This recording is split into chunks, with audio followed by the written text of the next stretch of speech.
Hello, everyone, and welcome to this week's Workshops for Moms. We have three Yay! fantastic speakers today, including myself and Robertz, and we have Atiya over there if you give us a wave. And our first speaker of the morning is Tracy. Good morning. So let me give you a big warm welcome to Tracy Cheney, who has taught thousands of children over the decade from preschool through 8th grade. And that equals 5 generations of children, starting with Gen Y. She's also won California Elementary Art Teacher of the Year in 2013. That was an amazing award for her. Her program, the art program, was also honored as a California Exemplary Program in 2015. And she was selected to serve on the State Education Committee in California to write the new art standards for the public schools, which was adopted by the California legislation in 2019. So she is very active in this world. She produced an award-winning public radio show for 5 years calling Making the Grade. And she designed a pilot program, the Arts and Science Middle School, and had the first program for kids, which was an after-school art studio for 7 years. So this amazing veteran teacher is going to be sharing something with us today that's especially for the kids before they enter school. So here we go, Tracy, take it away. Thank you for that wonderful introduction. And I have in all ways tried to keep art going for kids because it's so important. So let's move through slides here. Oops, just a minute. I've got a screen share. No, I am screen sharing. Okay. Just go ahead. Yeah, there you go. There we go. So because of the pandemic and having to pivot, and we had to learn how to teach through Zoom, I realized we could finally talk to the parents of little ones before they come to school, because teaching kindergarten, I have seen that people aren't sure what they should be doing. And I just want you to know it's easy. It's just the way that we learned coloring. Look at this. So today we're going to talk about what little children need. And we're going to talk about 4 essentials. And then I've added one, and which is going to be what we're talking about today, the art making, the mark making. And we're going to see how that relates to brain development of small children. And then the stages of drawing that every child goes through. It doesn't matter where you are in the world, what school is expecting of little kids now, and my mission. So these 4 keys, this is what you need to do to prepare kids for school. Talk to them, read aloud every day, serve nutritious food, and play. But the drawing and doodling and art, these kind of got lumped into play. And it just was getting overlooked. And I really wanted to start addressing that because of what I've seen from working with so many kids. And I had put this together in a book for staff, and being able to talk with parents about this topic. And we're not going to go over all these credentials, but the one thing I want to point out is that after teaching in 14 schools and I have to say I started teaching in 1978, but don't tell anybody that, I have seen that what I'm telling you are universal truths about kids. So we have known about the way that kids draw and develop art since the 1940s. Even though it gets tossed aside, we know that work was done. And the 4 key essentials come from the 1970s. So we know what we need to do. And it drives me crazy that we don't. And because of having a long career in and out of the schools, I have seen every kind of change and impact. And I think the biggest one, the reason I'm wanting to address that with parents, is to understand that what used to be first grade is now kindergarten. And, we had all the tech labs, and now we're one-to-one technology. And that has really knocked out so many art programs. And the invention of the iPad really changed the Gen Z, or what are we? Yeah. So we're going to talk about art marks. So don't think about it as art and that it's a fluff thing, that this is actually how kids learn. And one of the things for me that is just so amazing to watch, and you as a parent, it's thrilling, is when a child makes the leap, just as they did in cave painting, that those symbols stand for things. And we kind of lost that from the caves of Lascaux and cave paintings, but we know that they understood that those things stood for something.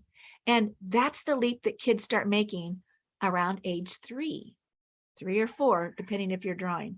Now, you don't have to feel like you have to outfit your kids with everything imaginable. Actually, it's a lot easier for kids just to have a few colors to choose from, and they don't need a lot of stuff, but they are going to be developing their visual language before they even have all the verbal. So you don't teach your kids to crawl or walk or grow their teeth, and it's the same thing with making marks. That is an internal job. And you're not trying to make your child into a good artist. That is not a concept with them at all. But what we need to realize is that drawing is the academics for little kids and getting them ready for school. And believe it or not, it prepares them for reading and for doing math, and of course for writing. So it's an inside job, but what I've really noticed is that we're starting to get short-circuited for a number of reasons. But the biggest one is technology, and technology in the hands of small children. Now, what's in the hands of small children daily is going to make a huge difference, whether if it's electronic toys or if it's crayons. We've kind of lost track of the fact that the way that kids learn is that they draw first, and then they read, and then they write. Otherwise, and what I've seen happening in kindergarten, and why I wanted to be able to talk with parents, is that the push on writing that has become paramount for 5-year-olds, it's like putting the cart before the horse.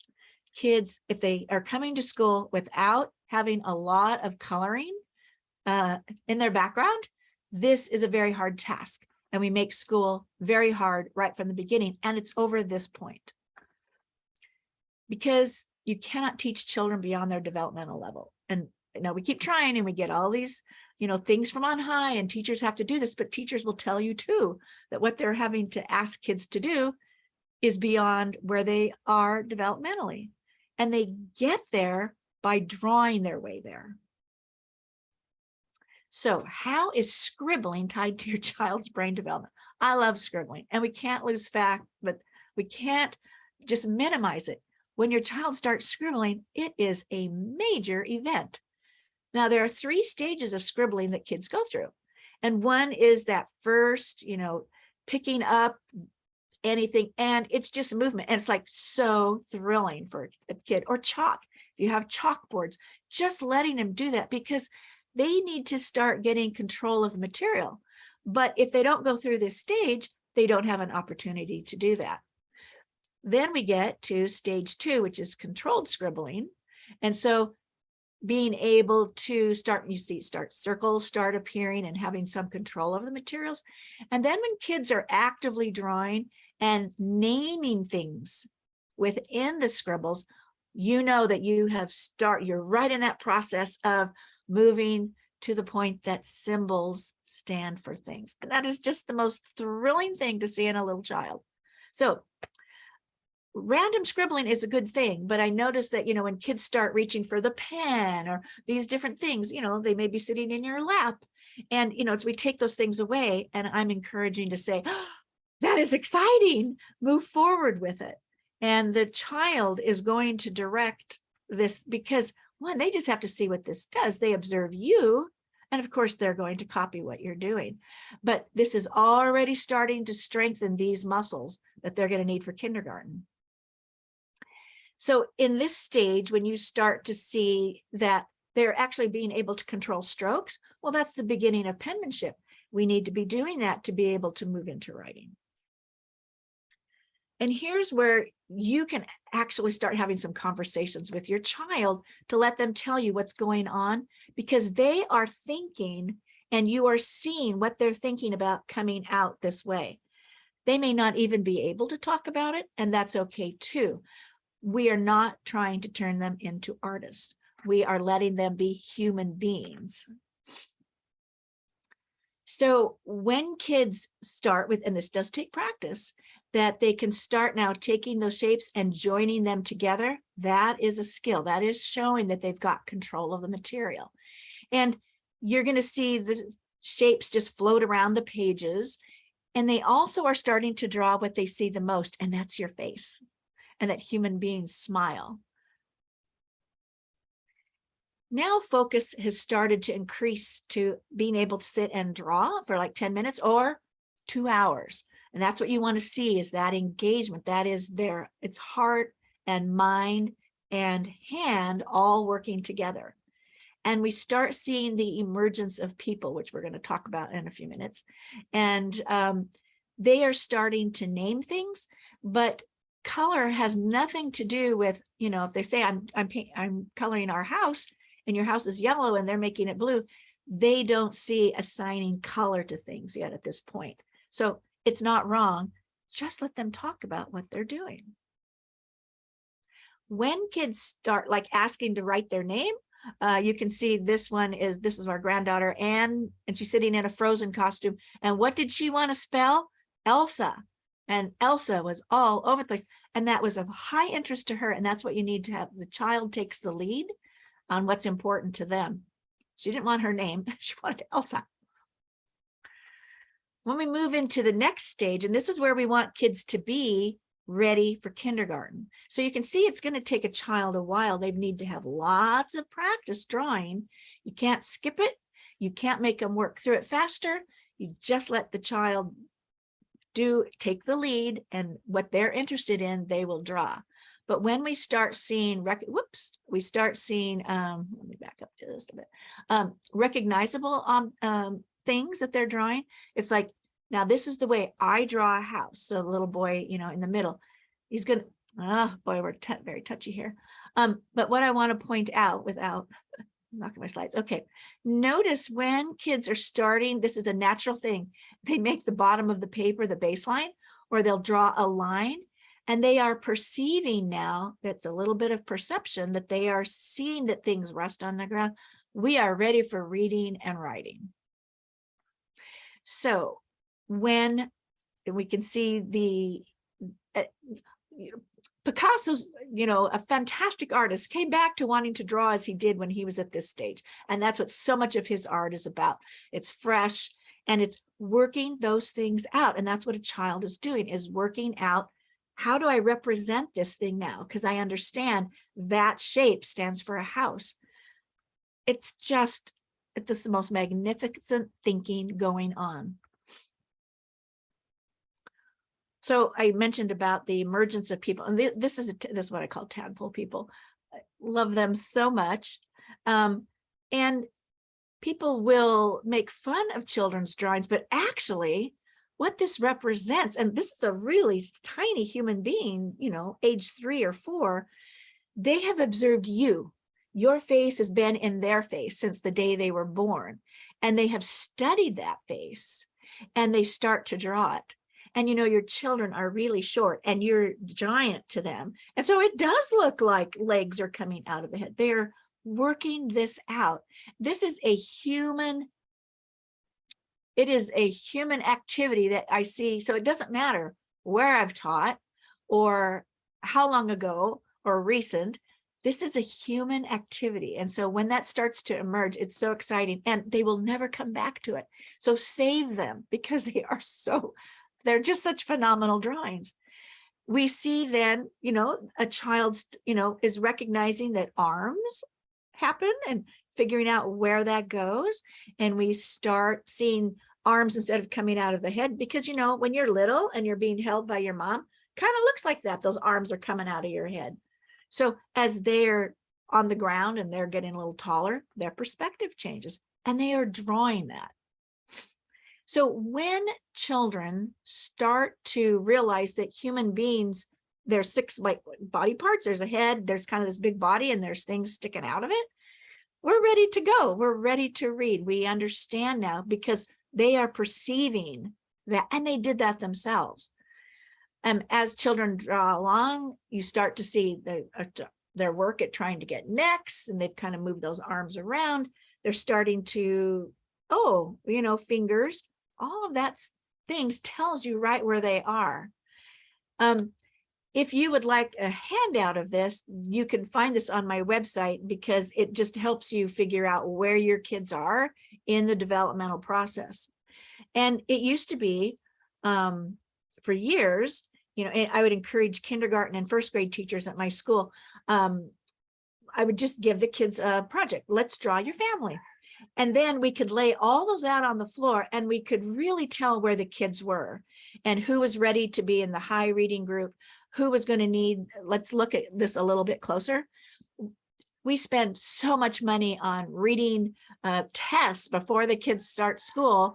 And you know what? All it is a little drawing, have them do this example. You can tell immediately. But here's what's happened and why I am concerned, is because now I can't tell what little child has been having electronics in their hand and spending their time on that. And that's why their drawings are looking rather immature, or they're still in a scribble stage. And here we are at kindergarten. And so before, it's like, okay, let's, we want to put some intervention there. Let's pay attention to that.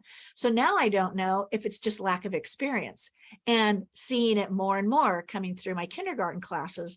And that's why I thought, okay, let me tell you, if we could talk about this and let parents know it is perfect and right for kids to be coloring way more than having electronics in their hands. And if you're going to give a small child that, remember, they need to do equal time of coloring and all to get ready for kindergarten. Now, what I'm showing you here, this is a CDC chart. You can go to the cdc.gov, and these are the milestones that we look at, or teachers use to tell, assess kids, and you can use them too. And I do it, but what I did was I noted what kids should be doing at this age with crayons and drawing.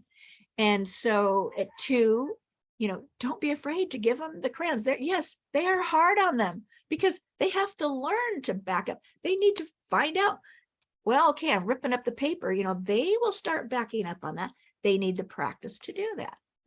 So you can pick these up. I put, what I noticed at 3 and 4 and 5, I just imposed my drawing milestones right on the CDC checklist, because we tend to pay short shrift to this. And yet it's such a way to have insight into what's going on with the child.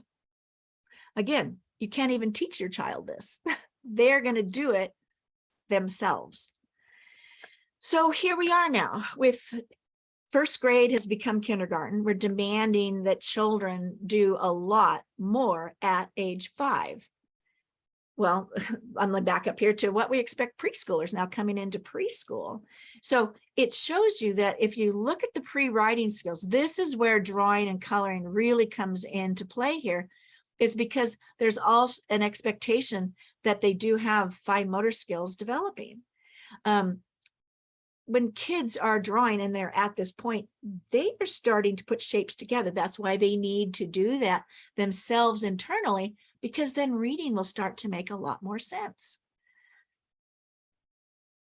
But here's what kindergarten looks like. And it's just, it's, to me, working with 5-year-olds, this is mind-boggling. And the only way that you're going to know how to color is that you've been practicing coloring. And kids will naturally start to, we want them to color in the lines. Well, if you're still at the scribble stage, that's an impossible thing you're asking. And then we grade the kids, and then we decide that they're behind. And it's just a crazy circle that the kids are caught in, and parents don't understand why either. Let them color. We have moved to kindergarten to we're expecting those kids to be able to sit there and have a lesson taught, just like you would in 4th grade, teacher at the board. So we need to really pay attention to the fact that what we're asking of those kids is just so much more than what was expected of us. So here's me, I'm down in the front row with the headband. You know how we got ready for school? We colored a lot, and kids, the younger kids came to the table and sat and colored with the older kids. And we did a lot of playing and a lot of games. Yes, we had TV, but we didn't have the screens right in your face. And I see it with babies now, putting the phone right on the carrier. And that child, instead of looking around and processing and doing all they need to be doing as babies and little kids, is they are engaged in a flat world created by adults instead of them doing that themselves.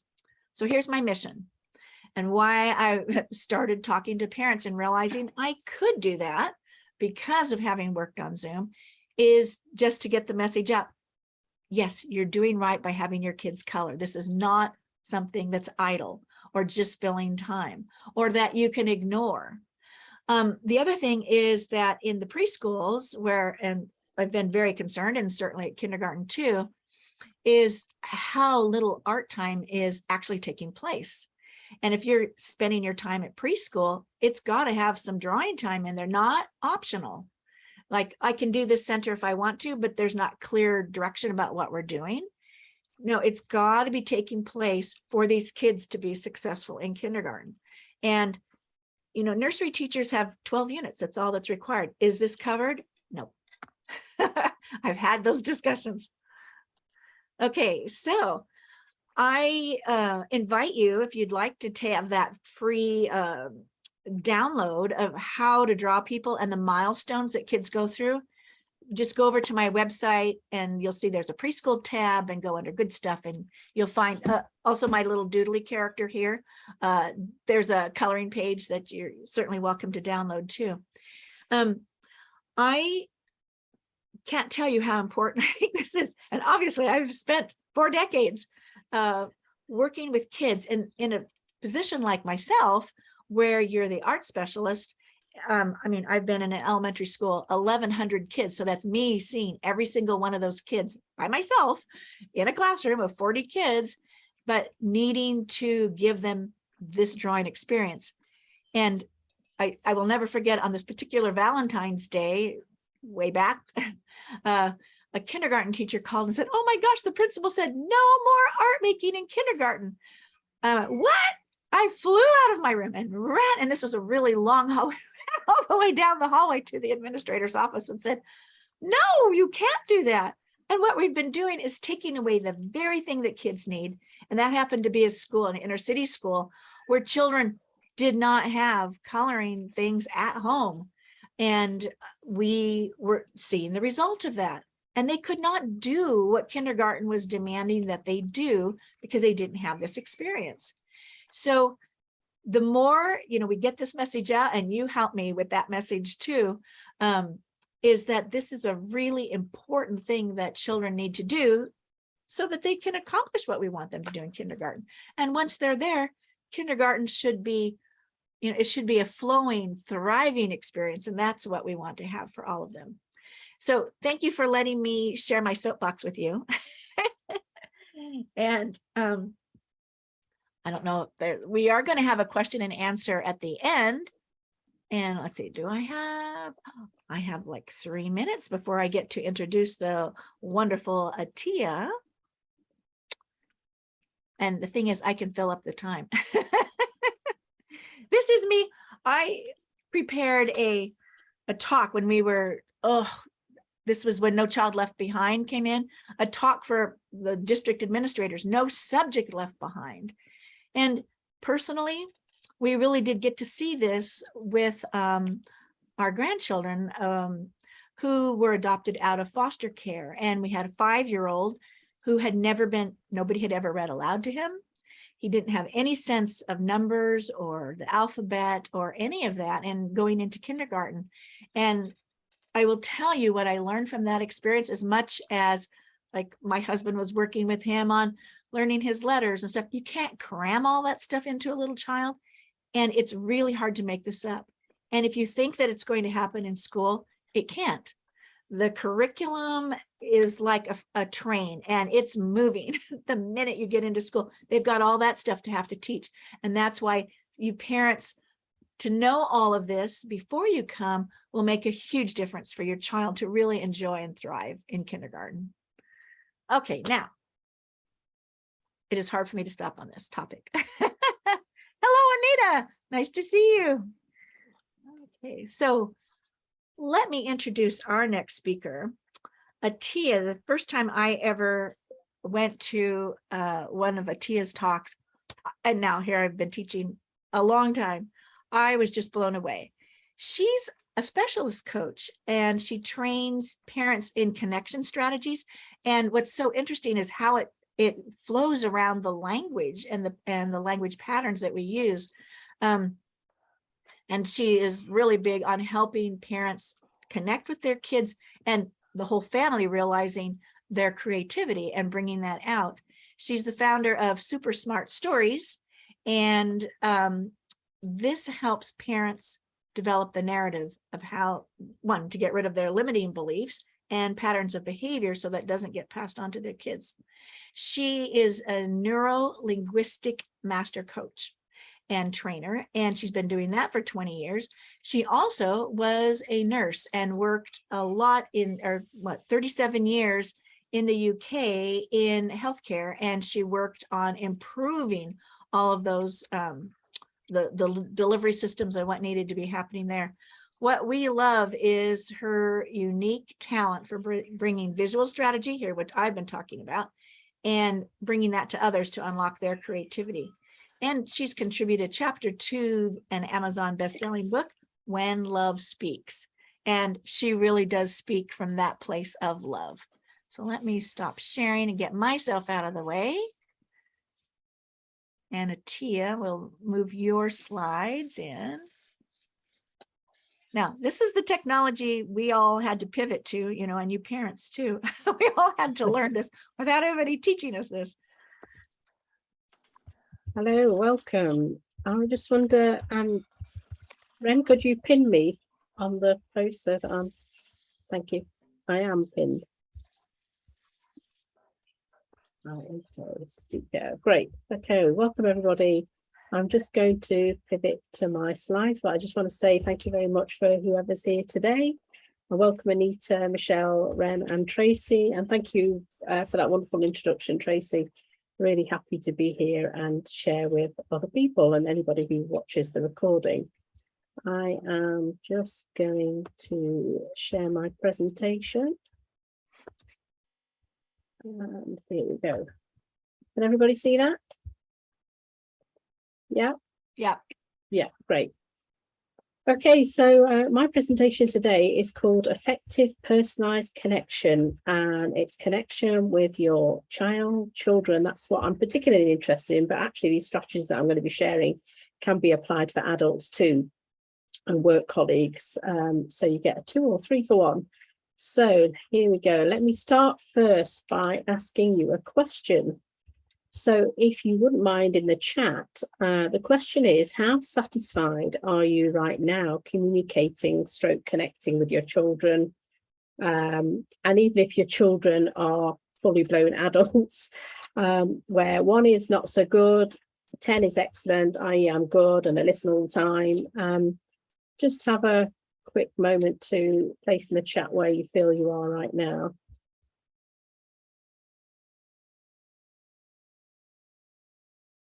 And I wonder, Ren, would you mind reading the chat for me?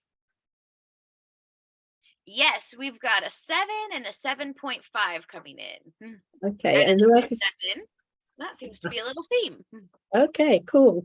So obviously there's some area of improvement, and hopefully today I'll give you some tips to help you to improve that. So I want to set the context because my business is called Super Smart Stories, and there's a reason for that. And one of the reasons for that is the fact that research shows that 80% of the time we're doing all this self-talk and storytelling, which is very negative. And that's based on historical stuff around, cavemen, and when we were in that sort of historical terms, we were always risk managing. We were always trying to look at protecting ourselves and things like that. So we're quite negatively orientated. But one of the things that we do know is in order to be successful, We need to have more of a growth mindset, a positive mindset. So I wanted to set up this presentation in order for you to get the best, is to set up some core principles around the growth mindset. So the first thing that helps us to be successful is for us to be curious. Now, the reason for us to be curious is when we say that to ourselves and we set that intention, what happens is there's a part in the brain called the reticular activating system, and that starts whirring in our brains, and it helps us to think curiously and be curious, and light bulbs start working in our brains. So one of the things with any training that I do, I ask people to be curious. And what's linked, the next bit that's linked to that is to keep your mind open, because obviously when you're curious, your mind is open.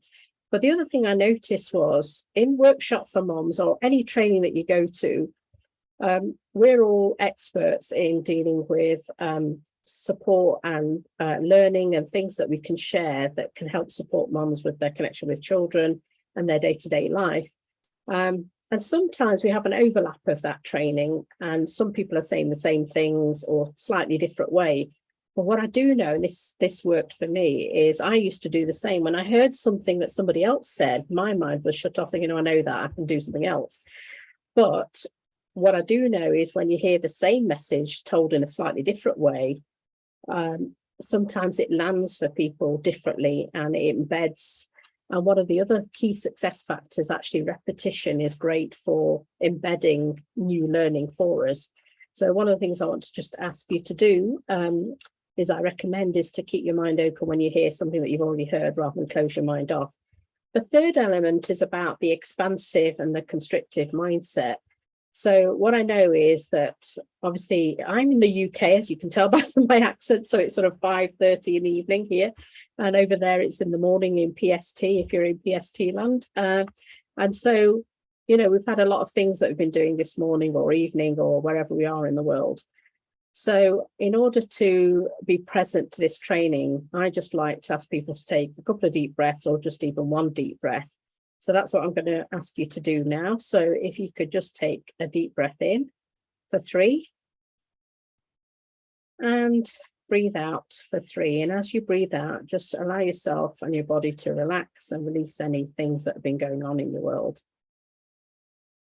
So now that I've got you set for success for this learning, for this training, I'm going to move on.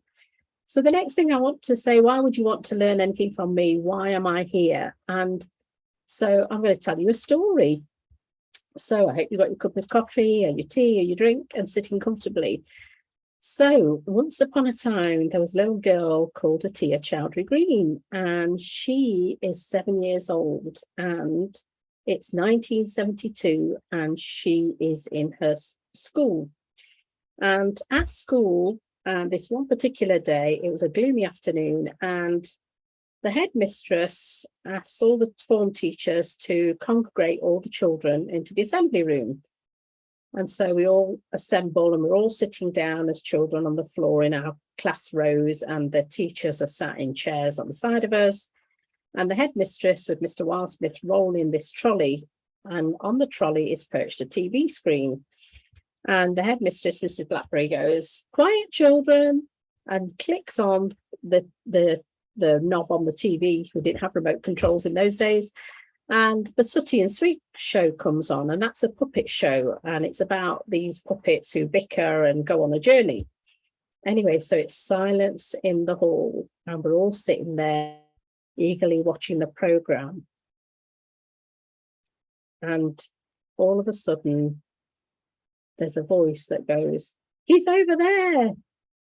And yes, you might have guessed it was me at the age of 7, where I blurted this out. And in that moment, 1,000 eyeballs were looking at me, the children, the teachers.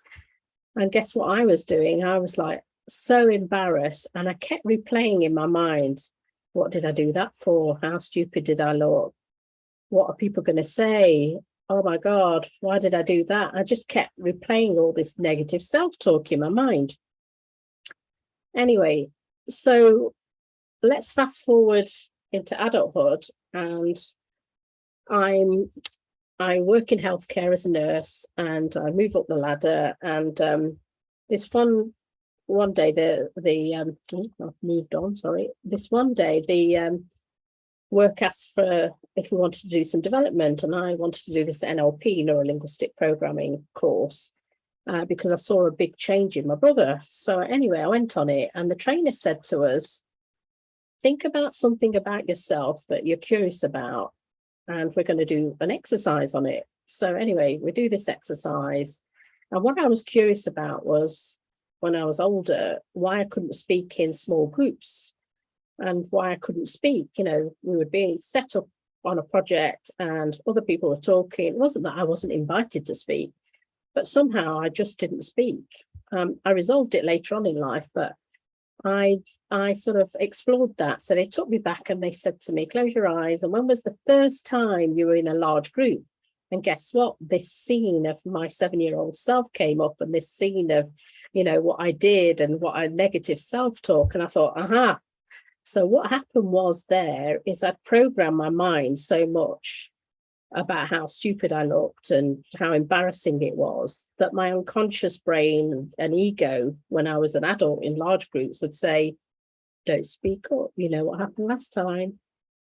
You know, you're going to look embarrassing, you're going to look stupid. And I was unconscious to all that. So it got me thinking that wouldn't it be great if we could help support children to rewrite these experiences as they're younger, so that they weren't programmed in later life unconsciously, their behaviours were limited, or they have limiting beliefs and patterns. And in fact, it's this whole process that I used, the NLP training that I do now, is used for adults too. It's about them understanding their behaviours right now, what helps them and what doesn't help them. I'm going to talk a little bit about that later. So anyway, I developed my own quote. So here's my quote though. Certain childhood experiences become etched deeply into the grooves of the mind, the neurology and the biochemistry of the body, and it can play out negatively in adulthood. So now what I want to do is let's playfully reframe these experiences when they occur so that your child can live into their highest potential and authentic essence. So just on that point, I'm going to pause and see if there's any questions in the chat, or if there's anything in the chat. Ryan, could you just have a look? We just have a comment that they were grateful for those long, deep breaths. So before we went into All right, great. That's great. So sorry. Oh, I was just going to say, if anybody wants to, we can read the chat too. If anyone wants to pop in questions, or yeah, that'd be great. So as I carry on with the next piece, if you've got any reflections of the story and what it means for you, what sort of insights you've gained from me sharing my personal story and the children, and how as adults we learn all this self-development, we do all this stuff when we get to adults, and I'm thinking, why don't we shift that learning, well, you know, to what we know now and teach that to the children. So that's another reason why I call my website Super Smart Stories. It's about learning, sharing the stuff with adults that then can help support them to teach their children. So the NLP, I just want to share a little bit about where, you know, the language pattern thing comes into this. So neuro-linguistic programming, or NLP, came about in the 1960s, 70s in Santa Cruz in California. And there was a behavioral psychologist and a linguistic professor that came together. And what they were really curious about was they were interested in how people were really successful. So in that time, there was people like Gregory Bateson, Milton Erickson, a famous hypnotherapist.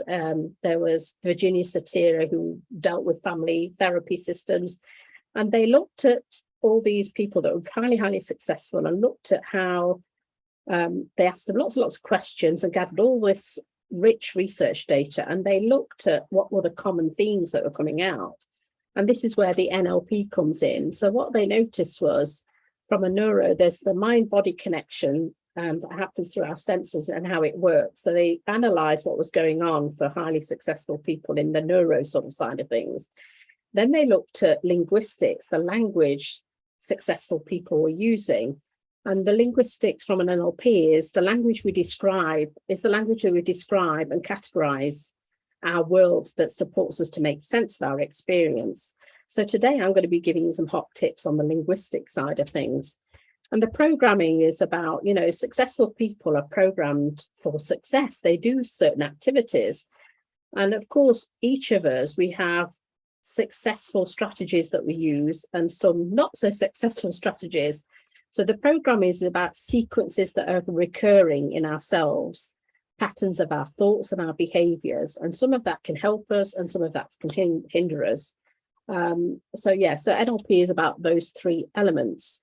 And what I've got there is a picture of the five senses in terms of linguistics. Is, as we know, we have the five main senses, which is the visual, auditory, kinesthetic, which is feeling, olfactory, which is the nasal, and gustatory, which is the taste and foods that we taste, the gut side of things. And what happens is we tend to use three of them predominantly: visual, auditory, and kinesthetic. So I'm just going to move on to the next slide here. So what we're going to do today is we're going to help you to connect. We're going to help you to connect and rock your language pattern with your child. So now you're going, how do I do that?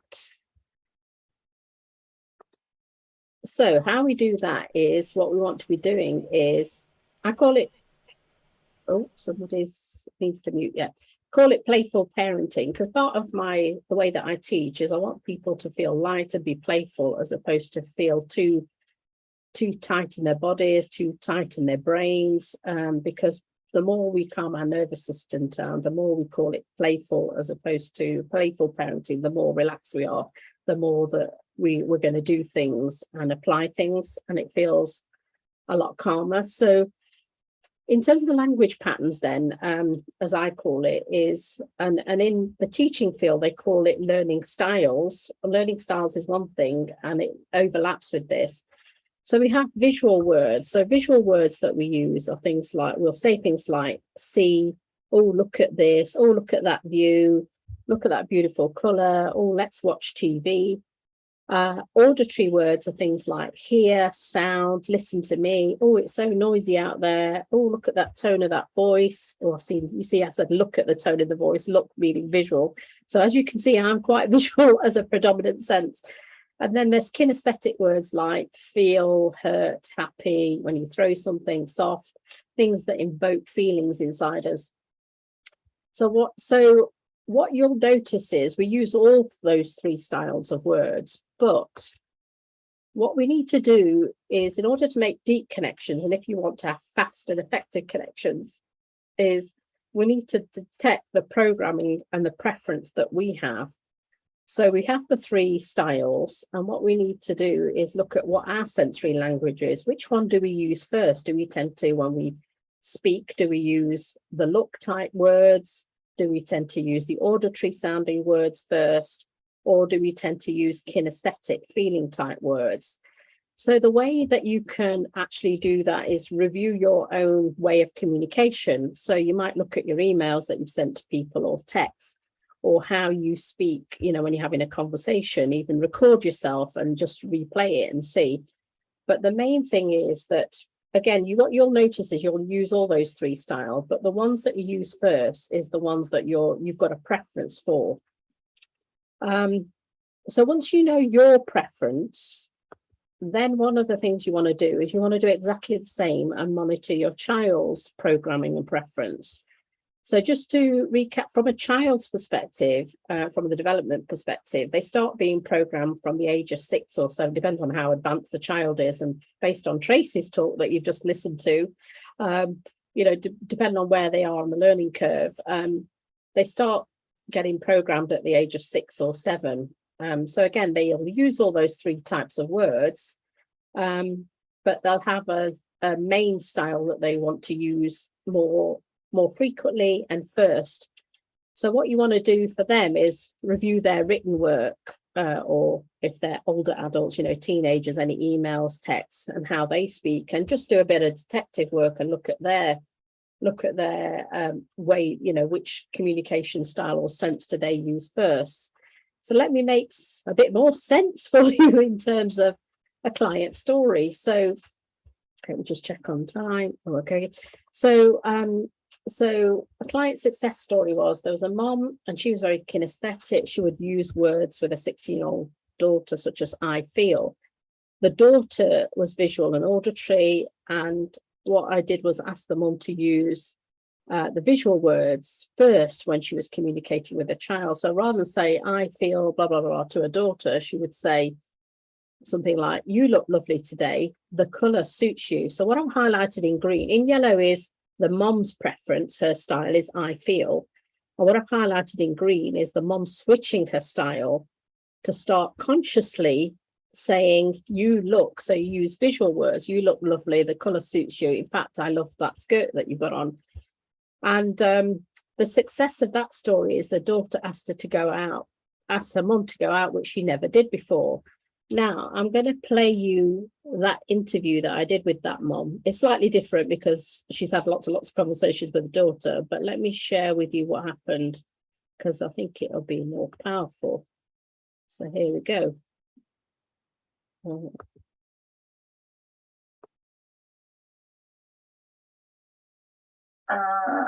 I started playing with some of the tools that Atiya teaches, and she taught me about figuring out the learning style of my children. It started with my two girls and my husband, and knowing that my youngest and I felt more connected than my oldest and I learned that my oldest was more of a visual learner and had some auditory, and I am kinesthetic, which is similar to my youngest.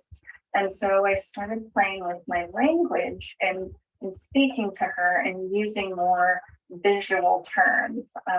And she's a teenager, and at the time was 15, maybe almost 16.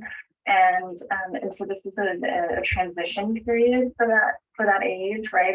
And there was a time where there wasn't a lot of communication between the two of us. And so I started playing with this and found that she actually started initiating communication with me and had come to me after about a week or so and said, Mom, do you want to grab coffee in the morning? Because my youngest and my husband were going to be doing something else. And so she just said, do you want to go, have coffee in the morning together somewhere? And I was so amazed because at that time she would never ask to have, some time with me and just directly. So that was a really impactful experience that I had with the process.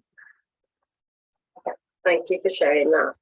Does anybody want to ask Jen any questions before I let her go? I think she's got to go soon. Does anybody want to ask any questions? You don't have to.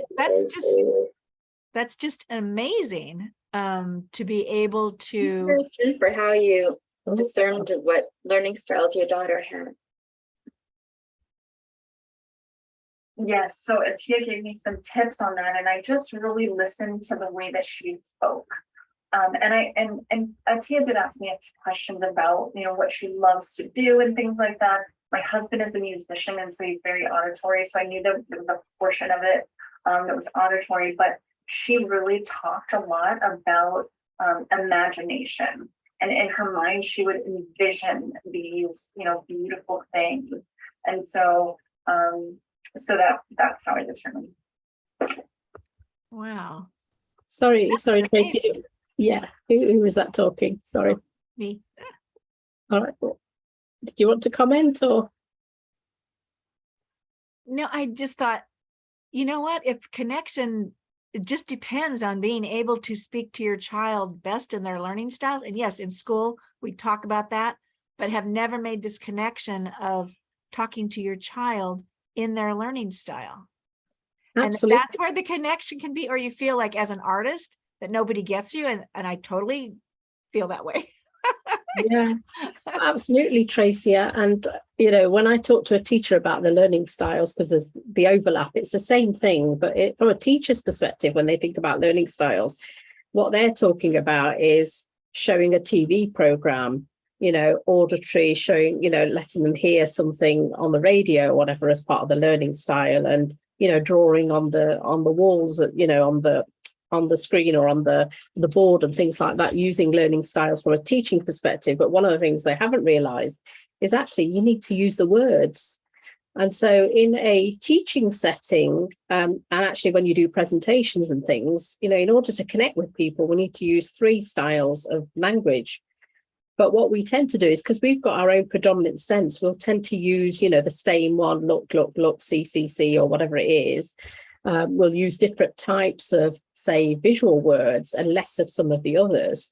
So in order for you to connect as a teacher, or even as a mom who's got several children and you're talking to all of your children, what you want to do is consciously use all those 3 styles. And as you heard on Jen's conversation there, is she's got 2 daughters. One was kinesthetic, the 9-year-old, and the 16-year-old was, auditory and visual. And so she connected really well with her 9-year-old, but not so much with her older child. And sometimes as parents, you think, she gets on better with the father rather than the mom, and that's okay or whatever. And but actually you can connect with all your children. But what you have to do is recognize yourself and then have the flexibility to be able to change, notice the other people's language and change. So that's a really quick hot tip. And there's some more success stories on my website, where a mom who is a 14-year-old who kept coming from school and using his phone, and she kept using visual language, and he was auditory. So she changed some of her way of being, not just even the language pattern. She did some other things and other tools that I shared with her, which had some amazing results. So go on my website and have a look at the success stories there, and you'll hear more there. So imagine now then, so when we started, I asked you to put sort of where you thought you were in terms of connections with your children, and most people put 7, which was great. So imagine if you add this layering piece of talking to them in their style, their main style, by understanding your style and changing your style of communication with your child.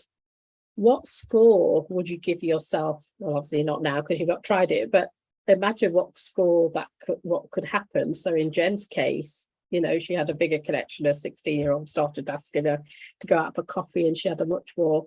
So I tend to use this scoring to give a sort of, where am I now? Where can I sort of move on to? So I'm hoping that when you use this pattern and you detect this, that you'll be able to move that score up a little bit for yourself. And so the other thing, so as I talked about the NLP, one element that I'm talking about today is the linguistic part. And part of linguistics is also language patterns. VAK is visual, auditory, kinesthetic, stands for. Part of it is also about being mindful of what kind of language we use in terms of using positive language as we share things. There's always things that we share negatively, but there's ways and means of changing some of the words that hypnotically means that the child is feeling better than if you start using negative language when you're saying things to them. So there is something about the positive language. And actually the Stanford University professor, Dr. Shazad, I think his name is, who teaches coaches how to use positive language and how to use positive frames when they're doing coaching and stuff like that with, clients, in order to get the best out of the client as well. So positive language is one that I would say. And then there's the other part is being mindful of being solution focused. So rather than tell people off or share things where they've done things wrong, help them to explore, ask questions in a way that helps them to identify their own solutions, even though you can give some solutions too. And then there's something called clean language, which is, again, reducing the negative language, but using neutral language. So when I talk about the positive language, the opposite is negative. There's ways and means of communicating, which is about neutral language too. So I'm just conscious of time. So yeah, so this Rumi quote I really love, which I want to share. So it's raise your words, not your voice. It is the rain that grows flowers, not thunder. And I love that in terms of helping our child to grow into flowers and into beautiful things, to do things in the world. So I'm going to finish off by saying my commitment is to creatively, intuitively to support moms, and I've put mums because the British call mums like you to build unique, deep relationships with your child and children based on their unique beingness, so that they live into their potential, feel confident and safe in their relationship with you and others, and you unlock your creativity portal too. So part of when Tracy did my introduction is I like to use visuals. And as Tracy talked about her presentation, where she talked about the first thing we need to do is use visuals and get children to draw. That's really, really interesting. And what we need to do as adults is we need to go back to the visuals, because a picture paints 1,000 worlds. Our brain remembers in pictures. So it's really, really powerful. And so today we've done one element, which is linguistics. We've just done a small portion. So if this is something that you want to explore with me in terms of the language pattern, got a free language pattern quiz. But what you can do is Ren's going to put a link in the chat with my 30-minute discovery interview or practice solution call, so we can talk specifically about your situation with your child. And I can give you the free language pattern quiz as well for you to help you identify your own language pattern. And if you want to know more, you can go to my website too. So at that point, I'll close. And if there's any questions, or I'll just pause there to see if there's anything in the chat, Ren. Thank you. There's little bits of feedback, and I put the links in there, so everything is good. So we just have some like glowing about you. There's some comments on how a lot of creative types might feel misunderstood because their family isn't talking to them in their preferred style, visual. Absolutely. And actually, there's another story that I've got where I'm conscious of time, so I'm not going to share too much of it, but a father who was recently divorced, and then his 7-year-old daughter drew a picture, and the father said, what's this picture? And she basically said, Daddy doesn't love me, because he was divorced and she didn't live with him. And so he was really upset about it. And I said, why don't you draw a picture back and tell him how you do love her? And he drew a picture. It was fascinating, this picture. And he drew a picture back. And actually that's more impactful, because he used the child's crayons. He used, baby pictures, whatever he drew, however he drew it, and he had words on it. So, so there's little things like that you can do, which anyway, I'll stop talking because I'm conscious that I need to pass the mantle on to Ren.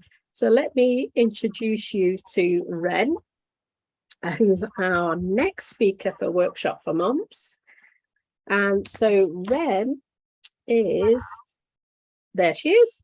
Ren is an expert business coach and creator of the Financial Freedom and Joy program, a business accelerator for entrepreneurs.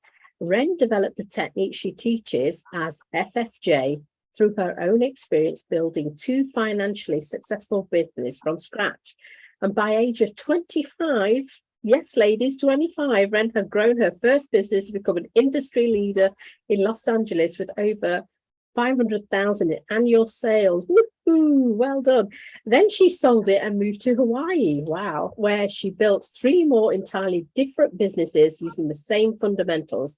And she did it as a single mom before she turned 30. Wow, well done, Ren, as a single mom.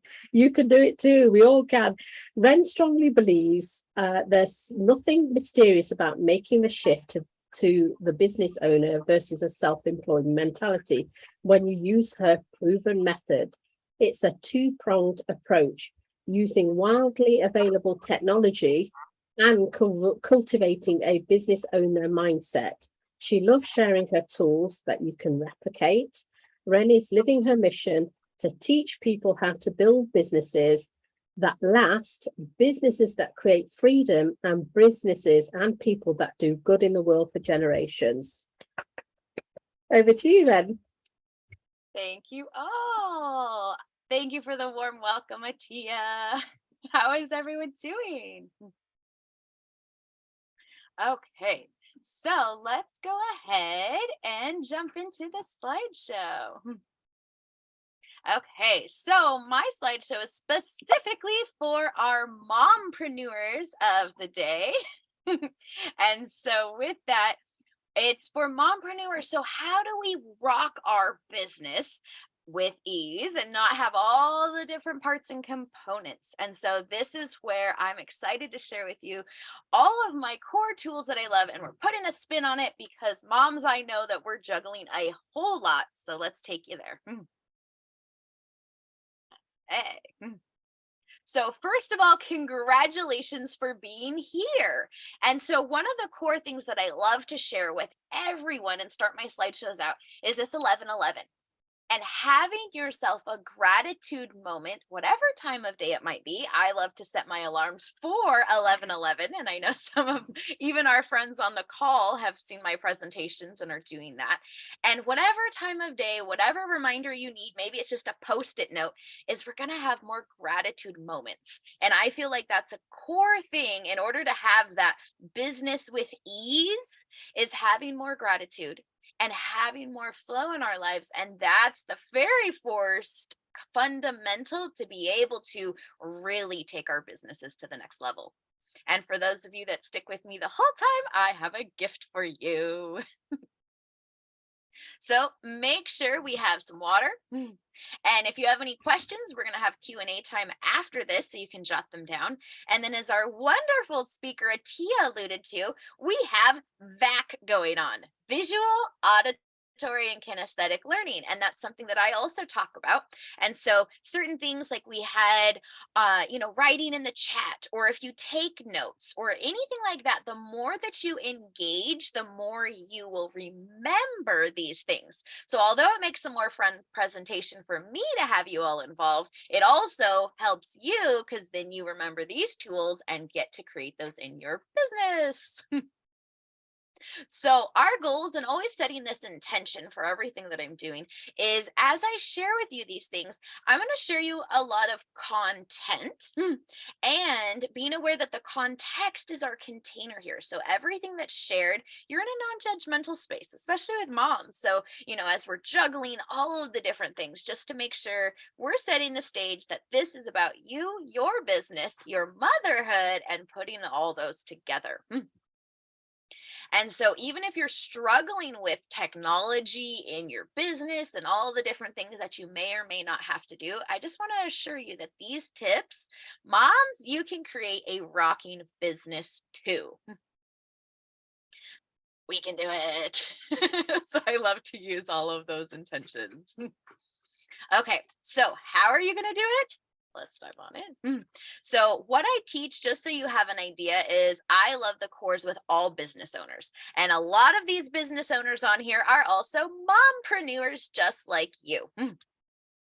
And current student wins, just an idea, so you kind of get an idea of what I'm talking about. There's a whole lot of ways to run a business. So when you implement these cores that I'm going to show you, we're able to have a whole lot more joy in our businesses, and that allows us to grow them, to have money. Maybe we want passive income, maybe you love working with clients, whatever it may be. These are possible for you too. So how do this inspiration, and where's it coming from? Not just my personal experience. These are some of the core philosophies that I love, and it's going to be infiltrated in everything that I share with you. And so what is it in my journey? Well, the biggest journey is connecting with that sense of self and love and joy. And most of us, like mompreneurs, how many of you started your business because of what you're excited to bring into the world? Can you guys pop a yes in the chat if you're excited to what your business is bringing into the world? Okay. Let's see. So life today is pretty awesome. And I get to share with businesses about time, freedom, financial freedom, and peace of mind. So there's a lot of that, and that's what we're going to be diving in.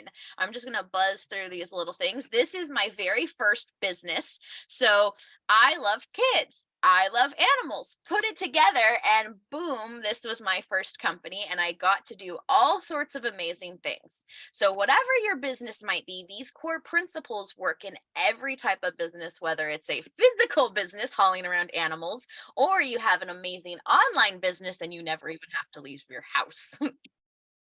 So my business grew very, very, very fast. And so these were the fundamentals. And there's me holding one of my parrots.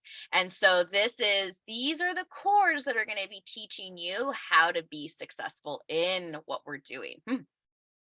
So here was my challenge. I built my business and then I had an instant family.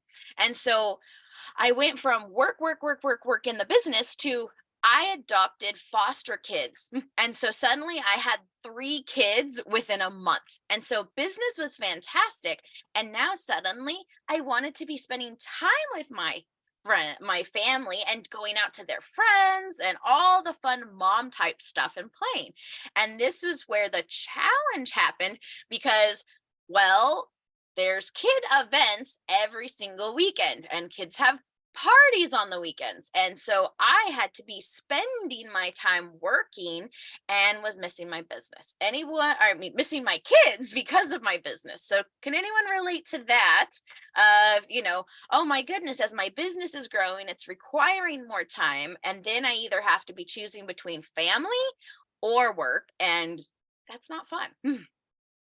So this part, what I learned to do was to really master the business systems. And that's what I'm going to be teaching is some ideas to get out of that idea that we're just working in the business and I'm sloughing around animals and doing all the different things. I have like a staff of 20. However, I still have to work in that business and everything rests on my shoulders. And so what I did is I learned a whole lot of tools.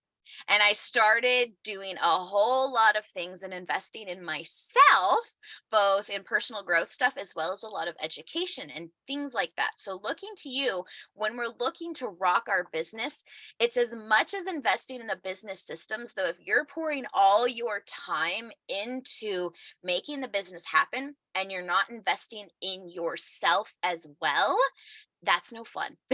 And that's what I did in my first business. I spent 6 years growing it. It did $500,000 every year, though I had created a job for myself that I didn't have freedom. I didn't have time to play with my kids. I didn't have time to do anything besides make the money. So here is where we're going to dive into these teaching points to look at where it goes for you. So the very first thing is I knew when I started that business when I was 19 and I said, I want a business where I don't have to be there every day. Well, I held that vision and it transferred to a whole lot of amazingness. And today, 14 years later, after starting that petting zoo company, it still runs. It's still doing amazing things and I don't have to be there. I ended up selling the business, though those structures I put into place were already there. I built all the structures and now years later, I've been out of the business longer than I was in it and it's still doing amazing. So hold it for you and you can all just take a moment, just kind of breathe in. And what does that ultimate thing? Where do you want to be spending time in your business? And we can even drop it in the chat and maybe one of my wing women can share it with us. Or actually, here, I'll just come out of my slideshow and let's see, what does this look like for you all? And what's the bigger picture of why you're creating and building your businesses? Traveling. We've got that's a big one. And if you're tied to a business and you're doing everything, that's going to limit the travel. Let's see. Ooh, buy a home near the sea. That's awesome. So as we grow our businesses, the idea is that our beautiful business gives back to us as well. And so that's the win-win. And if we don't put in the structures, then you're going to find yourself in a place where everything is still tied to you. And that's what I really, really lean into is to help you all to switch that around and have your business really supporting you and growing and you get to stay in your zone of genius. Okay, let me go back into screen share. Okay. Now that you're more clear on the vision, let's look at how we put these structures in. So the first thing that we look at is this idea of active versus passive, and in terms of income and also in terms of what we're doing and the systems that we're doing. So there's income or things that we have to do actively, and whether you are doing it or somebody else is doing it, that's where we look at, okay, like, I have to teach a group class and then I'll get paid, or I have to get a client and then I'll get paid. So that is what we look at as active income. And then passive income can look a lot of different ways. It could be selling a product or something like that, though it also can look like maybe you still have that group class or still have that client. However, you didn't have to do anything in order to make that sale or to have that client come in, or you didn't have to spend a lot of time doing that. So that's where we lean into our structures and we look at our active structures. What are we investing time in now? I've been spending weeks building a really good automated funnel. And that was a lot of active time that I put in, though I put it in because I know in the future, it's going to create a lot of passive results it can be income that comes in. It can be marketing. It could be tools. So this is where just starting to look at for yourself, this distinction of active versus passive. And I get that from one of my mentors of Rich Dad, Poor Dad, Robert Kiyosaki. And he emphasized, and I really like that, the cash flow quadrant. So when we look at our E and S on the left side, this is where money is, that we have to be earning it. And humans are trading their time to earn money. And so whether you're self-employed and you have a job, or employee that you have a job, or self-employed, your business is your job. Both of those, if you physically are not doing something, then you will not be bringing income. So that's the distinction. And so what I teach is making that leap to getting over to the side where our systems and our money is working for us. So you have a business that is generating. And like I said, you might choose to be working in your business. However, the system itself is running without you having to do things. And so this is the distinction. And this is honestly where all the money lies. When they talk about, the haves and the have-nots and all this stuff, it all becomes down to the distinction. Some people have to trade their time for dollars. Others have everything flowing to them. Now, money is not the only thing here. And when I first started getting into this work, I got this book, Rich Dad, Poor Dad, when I was 15. And to me at that time, it was just money. And if I could have money, I would have joy. And what I learned is I had money. Oops, then I didn't have time. Well, then I had money and time and I still didn't have joy. So I threw all those out and was like, let me just figure out what the joy is. And then the money and putting time into things with the joy in place was what totally rocked everything for me. Does anyone have a question about the cash flow quadrant before we move on?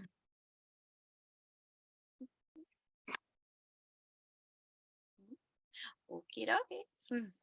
So key number 2 is about our successful self-talk. So it's what goes on in your mind, and that is a huge part, and actually the biggest emphasis between what is going to jump you and make that leap between the working for dollar sign and our dollars working for us. And so it's the attitude behind it and having this mentality that not only can we do it, we are doing it, and that vision, it's already been done. It's already created. You're clear on where you're going. So it's just the process to get there. And your journey is faster, the better self-talk that you've installed in your mind. And we've been hearing from other of our workshop for mom speakers about our word choice and all the different things that goes into the core of our success. And that's where we then get to demonstrate that in our businesses. So looking at what the goal of where I like to live my days is in this idea of inspired action. And so the quote here is that it's action that feels effortless and joyous and brings no stress. So when we go back to active versus passive, are we actively like chuk chuk wanting to make this happen, or it's passive that we've surrendered and it's just like, oh, I can do this. And then you just get in that zone, like that zone of genius, or that, that we strive to get like, man, how do I get in the flow? So this is the inspired action. So when your mentality is aligned with what your vision is creating and you have that alignment, that's when the business comes together in those effortless, beautiful ways, instead of just, it's got to be this way and I've got to spend time on my marketing or my ads or my SEO or all those to-dos. We just get clear. We get our mindset in order and we take those inspired actions. So how do thoughts turn into results? I love Bob Proctor on this one. And so the idea that what we're thinking about creates an image in our mind. And so those images then stir emotions. So if we're thinking that something's daunting and hard, we're going to be thinking, and then we're feeling not so good. And then the emotions have something that we're doing. And then boom. Well, we thought it was going to be hard. It felt hard. So we did a action and then we have a result. So switching instead, and that's where we go back to our vision. What am I creating? And then, oh, that is exciting. That is inspiring. Those emotions. And then you can do the exact same thing. However, because your thoughts and your feelings are in a positive state, that action ends up with a positive result. Okay, so this is another way to look at it. So what you put your attention on is your thoughts. Thoughts go to emotions and those kind of swiggle back and forth. And then the emotions are then how your body is reacting. And then however you react, that's then what you experience around you. And we dive a lot more into that on my masterclass. So that's just a little touch of just when we get to how we think and then how we feel, that is what's creating those results in our life and in our businesses. So taking those thoughts, not good thoughts, and swirling them into positive thoughts around our business is what really, really, really makes a huge difference. So we're going to do something now that I love to give a tool out to all of you. And some of you already know this, and it's called aligned breathing. And so this is a tool that you can use to always feel better. If you're feeling great, you can feel greater. If you're feeling, you could maybe go up a little notch on the, or a lot of notches. So for this tool, I'm going to come out of screen share for a moment. And we will do this breathing together. So we're going to take 2 fingers on our right hand, and it does need to be left versus right because it has to do with your biology anatomy as far as our heart is on the left. So we're going to put our right 2 fingers, you can see sort of, doesn't matter if it's closed or not. So you're going to put it somewhere on the left side and maybe a little tender or sore spot. And then we're going to do what I refer to as candle breathing. So you're going to take a big breath and then like blow that candle out. So a hard and then let it out. So 3 big breaths we're going to do here. Then we're going to go to another spot. So I'm just going to show you the spots. We're going to do 3 breaths with our right 2 fingers under our nose. And then the last one, we're going to have our hand right here at this karate chop point. And we're going to have some affirmations. So we're going to start with our sequence. So we're going to do 3 big candle breaths on this spot. So all together.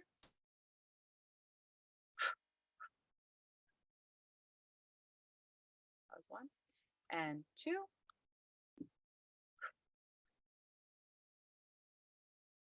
And 3.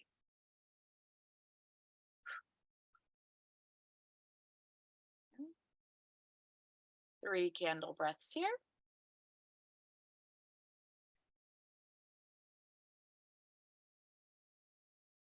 Two.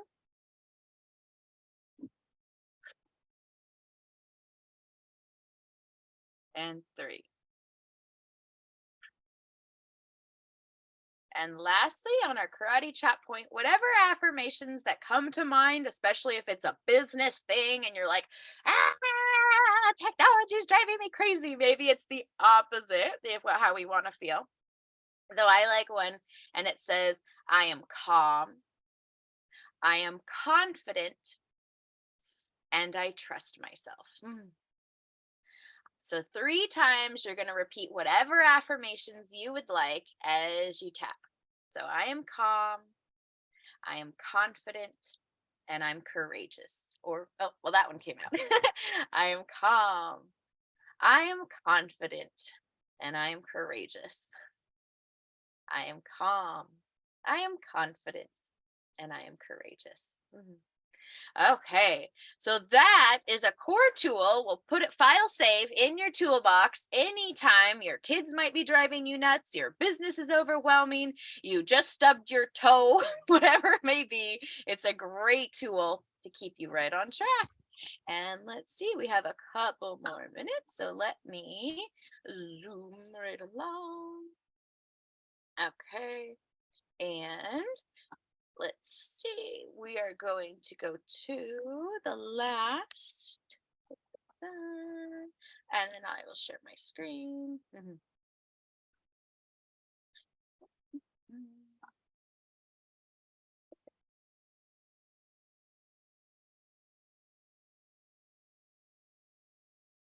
And the last thing is to remember, friends, we're working smarter, not harder. So we've got our mental stuff. Now, how are we taking that into our business? So 3 keys that I love to do in things is batching our tasks. So doing the same thing at once. Maybe it's knocking out all your emails. Maybe it's processing orders. Maybe it's making the kids lunches. So whatever it might be, it's this. I'm going to not do all these spreading out things. Maybe it's social media engagement, things like that. Everything at once, knock it out. You're going to save a whole lot of time. And it's also the mental energy. You get in the zone and you just knock, knock, knock, knock, knock. Then you get in the zone and do a different task and knock that one out. G Suite, or anything with when you log into Google, so that's our Google Docs and Google Slides and all sorts of things, is a huge core that's free that truly supports smarter systems. And I go into that a lot more on other classes, so you can always catch me on other ones. And then the last is the virtual assistants. And thinking, if you're like, oh my goodness, I don't have the money, or I'm not ready to hire an assistant. For the price of virtual assistants nowadays, it's pretty much guaranteed you could find somebody somewhere in the world under $10 an hour. If you hire them even 1 hour a month, I think all of you should be able to afford $10 once a month. And if you do that, I swear your mentality will and start to shift as you do that. And if you're like, well, okay, I could do $12 for one paid person. Well, guess what?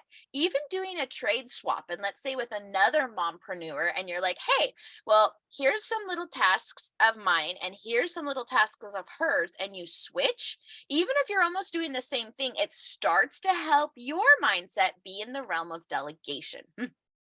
So that is something I will totally leave with you all, is to be able to do that. And then let me skip forward and get to the gift, because we're wrapping up. I think I had a couple more slides. So just ideas when we're delegating, 2 places to start, and how you work is, I go into this a little bit more, though you can get the idea. We train, we put our training into a doc, and then we save time for the future. And then just an idea, a little bit of that. And then we're going to go to our gift. So lots of people is, how do you work with me? And so let me show you. So I have a gift for you all. And Well, here's a testimonial, because from one conversation I had with Brandy, she's created over $9,000 in a passive income stream with her art. She has lots of other businesses going on, though. This is all the way back in 2014. She was one of my first clients, and one idea, one conversation landed her 9,000. So for you all, what can you get from one idea and one conversation with me in a business strategy session? So that's what I have for you all.